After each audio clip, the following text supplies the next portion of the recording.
मेरी दुकान में काम करते हुए चाचा को 25 साल हो गए थे। चाचा की उम्र 40 साल थी।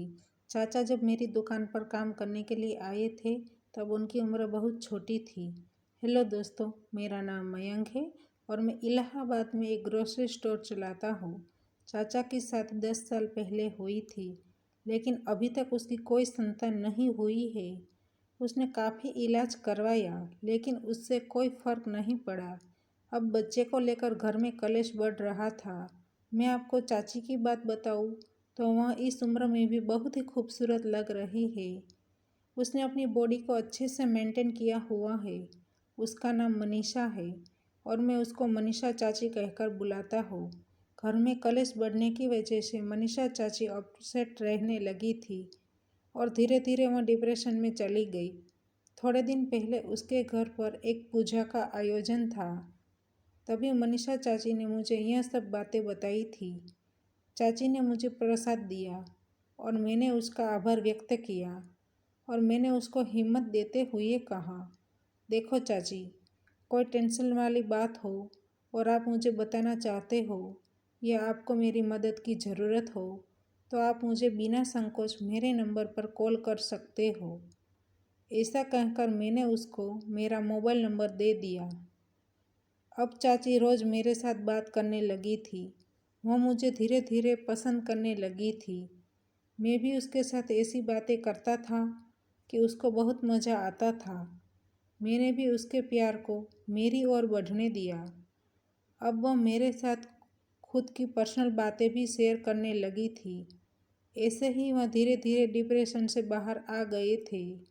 रविवार को हमारी दुकान बंद थी, इसलिए शनिवार रात को काम खत्म करके चाचा मेरी गाड़ी उसके घर पर लेकर चले गए थे।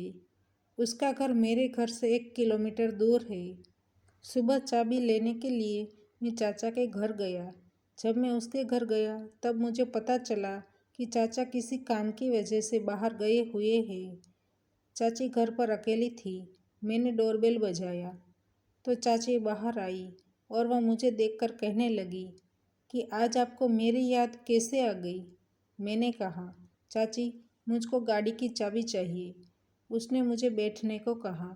फिर वह चाबी ढूंढने लगी।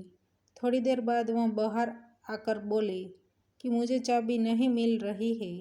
इसलिए मैंने कहा, आप चाचा का सामान अच्छे से चेक कीजिए। उसने मुझे कहा, आप एक काम कीजिए, आप चाचा को फ़ोन करके पूछ लीजिए कि चाबी कहाँ है। मैं नहाने के लिए जा रही हूँ। मैंने कहा, ठीक है। फिर मैंने चाचा को फ़ोन लगाया। चाचा ने कहा, गलती से चाबी उसके पॉकेट में रह गई है। फिर मैंने उसको पूछा कि चाचा, आप घर कब आएंगे। उसने कहा, मैं रात के 12 बजे से पहले घर नहीं आ पाऊँगा। गाड़ी के बिना मैं भी आज घर से बाहर नहीं जा सकता था। चाची भी नहाने के लिए चली गई थी, इसलिए मैंने आवाज़ लगाकर कहा कि कितनी देर लगेगी। उसने कहा, क्यों, चाचा के साथ आपकी बात नहीं हुई है। मैंने कहा, बात तो हो गई है, उसको आने में टाइम लगेगा। चाची बोली, मुझको पता है, वह मुझको बोलकर गए हैं। फिर चाची ने बोला, आप एक काम कीजिए, आपको चाबी से चेक करना है कि लॉक खुल रहा है कि नहीं। मैंने कहा, मुझे कुछ समझ में नहीं आया। उसने कहा, 5 मिनट बैठो, मैं आकर समझाती हूँ।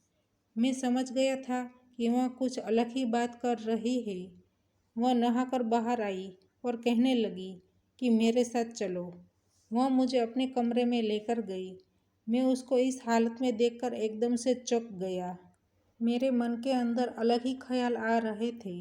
आज मुझे चाचा के घर की तिजोरी खोलने का मन हो रहा था। वह मेरे सामने देखकर बोली, अब बताओ क्या हुआ। मैंने कहा, चाचा ने मेरा सारा काम बिगाड़ दिया। चाची ने कहा, मैं ठीक कर देती हूँ। मैंने कहा, आप क्या कह रहे हैं, जरा ठीक से समझाइए। चाची ने कहा, मैं डायरेक्ट मुद्दे की बात पर आती हूँ। मुझे तुम पसंद आने लगे हो और मैं तुम्हारे साथ आनंद करना चाहती हूँ। मैंने कहा, आपको पता है आप क्या बात कर रहे हैं। फिर वह रोने लगी और कहने लगी कि सारे मर्द एक जैसे ही होते हैं वह औरतों की फीलिंग नहीं समझते हैं। वह मेरे सामने देख रही थी। मैंने कहा, सॉरी आंटी, आपको सामने से कोई बम्पर ऑफर के लिए कहे और आप उसको मना कर दे तो दुनिया में आपके जैसा मूर्ख और कोई नहीं हो सकता। फिर वह कहने लगी कि जब से मैं शादी करके आई हूँ तब से मैंने मेरी आंखों के सामने तुझको बड़े होते हुए देखा है और आज तो तुम काफ़ी बड़े हो चुके हो, इसलिए मैं तुम पर अपना हक मांग सकती हूँ। उसने कहा, मैं क्या करूँ, तुम्हारे चाचा मुझे किसी भी प्रकार का आनंद नहीं दे सकते हैं। मेरी सास मिर्च की तरह तीखी है, मुझे वह कहीं भी जाने नहीं देती है। मुझे लगता है कि भगवान ने तुझे आज मेरे लिए ही भेजा है। क्या तुम नहीं चाहते कि मैं माँ बन सकूं? मैंने उसके मुंह पर अपना हाथ रखकर चुप कराया। फिर मैं भी अपने आप को रोक नहीं सका। मैंने उसकी सारी इच्छा पूरी कर दी। तो दोस्तों, हमारी कहानी यहीं पर समाप्त होती है। आपको कहानी पसंद आई है तो वीडियो को लाइक करें और शेयर करें और चैनल पर नए हैं तो चैनल को सब्सक्राइब करें और हाँ, नोटिफिकेशन बेल को ज़रूर दबाइए ताकि आने वाली अगली अपडेट आपको सबसे पहले मिल सके। धन्यवाद।